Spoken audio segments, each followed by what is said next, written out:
Recipe একাদশী ব্রতের জন্য লাল আলু মাখানা দিয়ে পায়েস। মাখানা কড়াইতে একটু ভেজে নেব। এরপর ফুটে ওঠা দুধের মধ্যে মাখানা দিয়ে দুটো এলাচ ফাটিয়ে নেড়ে চেড়ে মাখানা একটু সিদ্ধ করে নেব।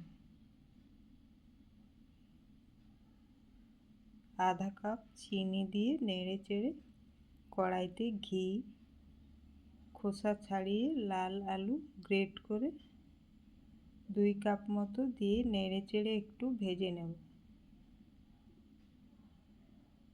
একটু ভাজা ভাজা হয়ে গেলেই দুধের মধ্যে দিয়ে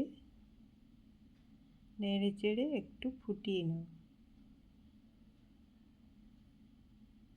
5-6 মিনিট এইভাবে সিমে রেখে একটু সিদ্ধ করে নেব।